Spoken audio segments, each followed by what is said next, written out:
ನಮಸ್ತೆ. ತುಂಬಾ ಜನಕ್ಕೆ ರೌಂಡ್ 3 ಹೋಗೋದಕ್ಕೆ ತುಂಬಾ ಡೌಟ್ಸ್ ಇತ್ತು. ಇವತ್ತು ಪ್ರಸನ್ನ ಸರ್ರು ವೆಬ್‌ಸೈಟಲ್ಲಿ ಒಂದು ವಿಡಿಯೋ ಮಾಡಿ ಅಪ್‌ಲೋಡ್ ಮಾಡಿದ್ದಾರೆ. ಸೊ ಎಲ್ಲಾ ಡೌಟ್ಸ್‌ನು ಮೆಜಾರಿಟಿ ಕ್ಲಾರಿಟಿ ಕೊಟ್ಟಿದ್ದಾರೆ. ಸೊ ಫಸ್ಟು ಏನ್ ಡೌಟ್ ಅಂದ್ರೆ ರಿಗಾರ್ಡಿಂಗ್ ಪೆನಾಲ್ಟಿ. ಸೊ ಯಾರಾದ್ರೂ ಚಾಯ್ಸ್ 4 ಸೆಲೆಕ್ಟ್ ಮಾಡ್ಕೊಂಡು ಈಗ ಇಂಜಿನಿಯರಿಂಗ್ ಸಿಕ್ಕಿರೋ ಕಾಲೇಜು ಇಷ್ಟ ಇಲ್ಲ. ಸೊ ನಾನು ನೆಕ್ಸ್ಟ್ ರೌಂಡ್‌ಗೆ ಹೋಗ್ತೀನಿ ಅಂದ್ರೆ ಖಂಡಿತ ಪೆನಾಲ್ಟಿ ಪೇ ಮಾಡಬೇಕು. ಆ ಪೆನಾಲ್ಟಿನ ಯಾವ ಥರ ಪೇ ಮಾಡಬೇಕು ಅನ್ನೋದನ್ನು ವಿಡಿಯೋದಲ್ಲಿ ಡೀಟೇಲ್ ಆಗಿ ಹೇಳಿದ್ದಾರೆ. ಅವರು ನೀವು ಕೆಇ ಆಫೀಸ್ ಹತ್ರನೇ ಹೋಗಿ ಪೇ ಮಾಡಬೇಕು ಅಂತೇಳಿ ಮಾಹಿತಿ ಕೊಟ್ಟಿದ್ದಾರೆ.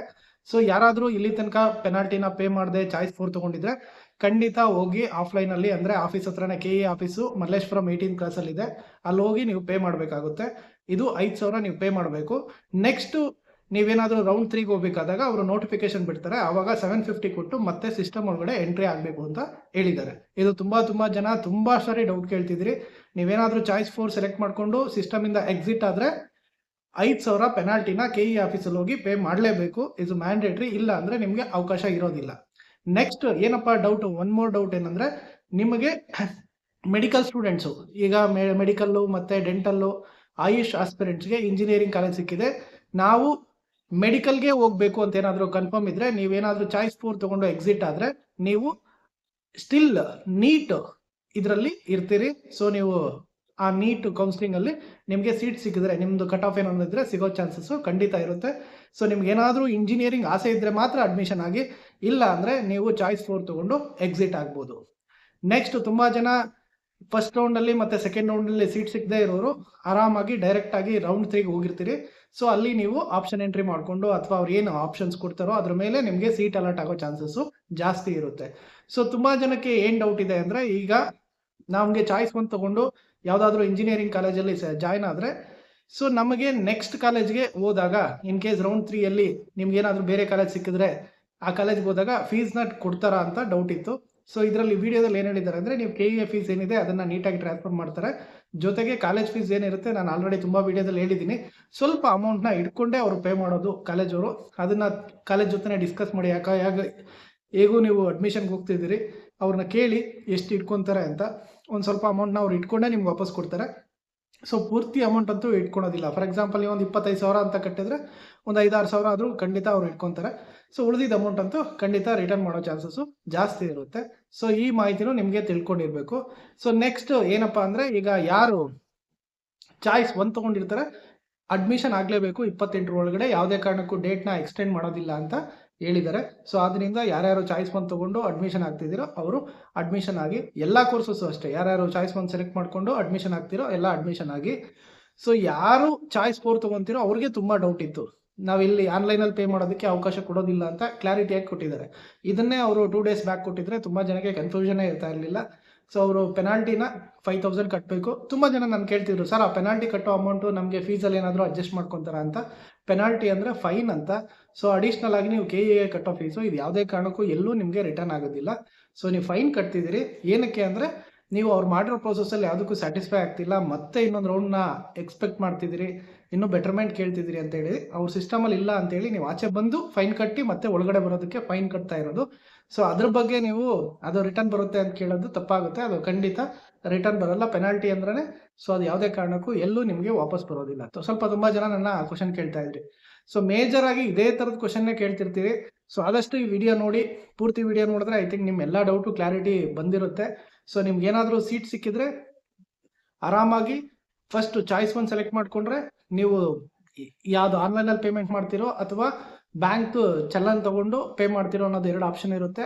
ಸೊ ಆನ್ಲೈನಲ್ಲಿ ಪೇಮೆಂಟ್ ಮಾಡೋಗಿದ್ರೆ ಡೈರೆಕ್ಟಾಗಿ ಪೇಮೆಂಟ್ ಮಾಡಿ, ಪೇಮೆಂಟ್ ರೆಸಿಪ್ಟ್ ಬರುತ್ತೆ. ಆ ರೆಸಿಪ್ಟ್ ತೊಗೊಂಡು ಆರ್ಡ್ರ್ ಬರುತ್ತೆ, ಜಾಯ್ನಿಂಗ್ ಆರ್ಡ್ರು. ಆ ಜಾಯ್ನಿಂಗ್ ಆರ್ಡ್ರ್ ತೊಗೊಂಡು ಡಾಕ್ಯುಮೆಂಟ್ಸ್ ತೊಗೊಂಡು ಕಾಲೇಜ್ಗೆ ಹೋಗಿ ಅಡ್ಮಿಷನ್ ಆಗ್ಬೋದು. ಇಲ್ಲ ನಾವು ಆಫ್ಲೈನಲ್ಲೇ ಪೇ ಮಾಡ್ತೀವಿ ಅಂದರೆ ಬ್ಯಾಂಕ್ ಚಾನಲ್ಸ್ ಬರುತ್ತೆ, 3 ಬ್ಯಾಂಕ್ದು ಚಾನಲ್ಸ್ ಬರುತ್ತೆ ಕೆಇಎದು. ಆ 3 ಬ್ಯಾಂಕಲ್ಲಿ ನಿಮ್ಮ ಅಕೌಂಟ್ ಯಾವ ಬ್ಯಾಂಕಲ್ಲಿ ಇದೆ ಅಲ್ಲಿ ಹೋಗಿ ಕೊಟ್ಟರೆ ಅವರು RTGS ಮಾಡ್ತಾರೆ ಆ ಬ್ಯಾಂಕ್ ಅಕೌಂಟ್ಗೆ. ಅಲ್ಲಿ 3 ಕಾಪಿ ಇರುತ್ತೆ, ಒಂದು ಸ್ಟೂಡೆಂಟ್ ಕಾಪಿ ಇರುತ್ತೆ, ಕಾಲೇಜ್ ಕಾಪಿ ಇರುತ್ತೆ, ಜೊತೆಗೆ ಬ್ಯಾಂಕ್ ಕಾಪಿ ಇರುತ್ತೆ. ಬ್ಯಾಂಕ್ ಕಾಪಿನ ಆ ಬ್ಯಾಂಕಲ್ಲೇ ಇಟ್ಕೊತಾರೆ. ಸ್ಟೂಡೆಂಟ್ ಕಾಪಿ ಮತ್ತು ಕಾಲೇಜ್ ಕಾಪಿನ ನಿಮಗೆ ಕೊಡ್ತಾರೆ. ಕಾಲೇಜ್ ಕಾಪಿನ ನೀವು ಕಾಲೇಜಲ್ಲಿ ಕೊಡಬೇಕು, ಸ್ಟೂಡೆಂಟ್ ಕಾಪಿನ ನೀವು ಇಟ್ಕೊಬೇಕು. ಇದು ತುಂಬ ಇಂಪಾರ್ಟೆಂಟು. ಸೊ ನೆಕ್ಸ್ಟು ಎಲ್ಲ ಡಾಕ್ಯುಮೆಂಟ್ಸ್ನೆಲ್ಲ ನೀವು ಸಬ್ಮಿಟ್ ಮಾಡ್ತೀರಿ.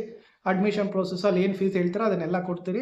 ಅಡ್ಮಿಷನ್ ಕಂಪ್ಲೀಟ್ ಆಗುತ್ತೆ. ಜೊತೆಗೆ ಹಾಸ್ಟ್ಲಿಗೆ ಏನಾದರೂ ಸೇರೋಂಗಿದ್ರೆ ನೀಟಾಗಿ ಪ್ರಾಪರಾಗಿ ಪ್ಲ್ಯಾನ್ ಮಾಡಿಕೊಂಡು ಸೇರ್ಕೊಳ್ಳಿ. ನಿಮಗೇನಾದರೂ ಅಪ್ಗ್ರೇಡೇಷನ್ ಪ್ಲ್ಯಾನ್ ಇದ್ದರೆ, ನಿಮಗೆ ಇನ್ ಕೇಸ್ ಈ ಸಿಕ್ಕಿರೋ ಕಾಲೇಜು ಸ್ಯಾಟಿಸ್ಫೈ ಇಲ್ಲ, ರೌಂಡ್ 3ಗೆ ಹೋಗ್ತೀನಿ ಅಂದರೆ ಆಗ ಸ್ವಲ್ಪ ನಿಮಗೆ ಏನು ಹಾಸ್ಟೆಲ್ ತೊಗೊಂಡ್ರೆ ಅಥವಾ ಕಾಲೇಜ್ ಏನು ಫೀಸ್ ಕಟ್ಟಿದ್ರೆ ಅದರಲ್ಲಿ ಒಂದು ಸ್ವಲ್ಪ ನೀವು ದುಡ್ಡು ಕಳ್ಕೊಳ್ಳೋ ಚಾನ್ಸಸ್ಸು ಜಾಸ್ತಿ ಇರುತ್ತೆ. ಸೊ ಆದಷ್ಟು ಇದಕ್ಕೆ ಏನು ರೀಸನ್ ಅಂದರೆ ನೀವು ಫಸ್ಟು ಸೆಕೆಂಡ್ ರೌಂಡಲ್ಲೇ ಪ್ರಾಪರ್ ಪ್ಲಾನಿಂಗ್ ಮಾಡಿ ಸೀಟ್ ತೊಗೊಬೇಕಾಗಿತ್ತು.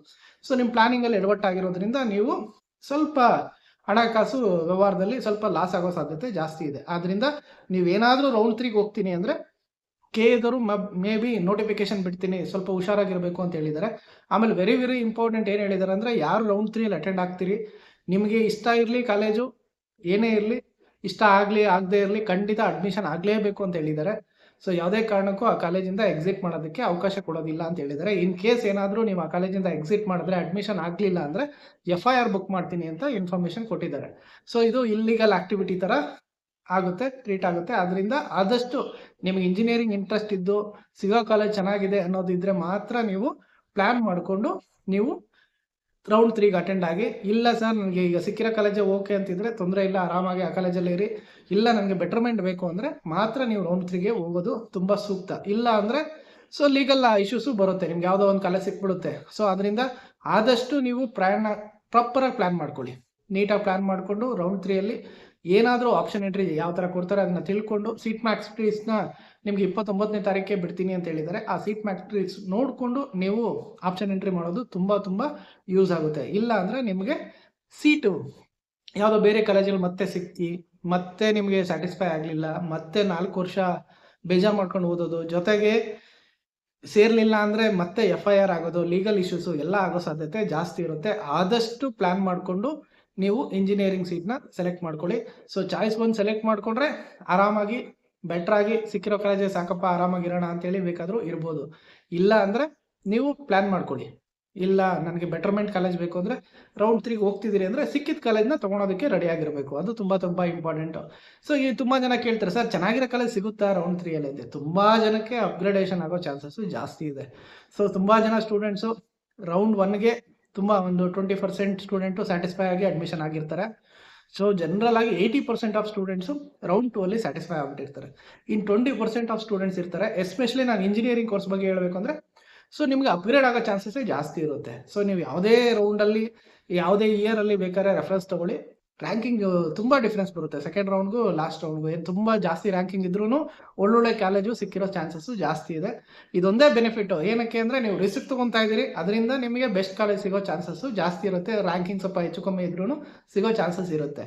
ಸೊ ತುಂಬ ಜನ ನನಗೆ ಈ ವಿಡಿಯೋ ಪೂರ್ತಿ ನೋಡಿದೆ, ತುಂಬ ಜನ ಕಾಲ್ ಮಾಡಿ ಸೇಮ್ ಕ್ವಶನ್ಸ್ ಕೇಳ್ತಾ ಇದ್ದೀರಿ. ಅದರಿಂದ ತುಂಬ ಜನದ ಫೋನ್ ಬೆಳಗ್ಗೆಯಿಂದ ನಾನು ತುಂಬ ಜನದ ರಿಸೀವ್ ಮಾಡಿಲ್ಲ. ಸೊ ಆದಷ್ಟು ನಿಮ್ಗೆ ಏನಾದರೂ ಡೌಟ್ಸ್ ಇದ್ದರೆ ವಿಡಿಯೋ ನೋಡಿ, ಮೇ ಬಿ ಏನೋ ಡೌಟ್ ಇದ್ದರೆ ಕಮೆಂಟಲ್ಲಿ ಹಾಕಿ, ನಾನು ಖಂಡಿತ ಕಮೆಂಟಲ್ಲಿ ತಿಳಿಸ್ತೀನಿ. ಇದೇ ಕ್ವಶನ್ಸು ಸೇಮ್ ಕ್ವಶನ್ಸ್ನೇ ಕೇಳಬೇಡಿ.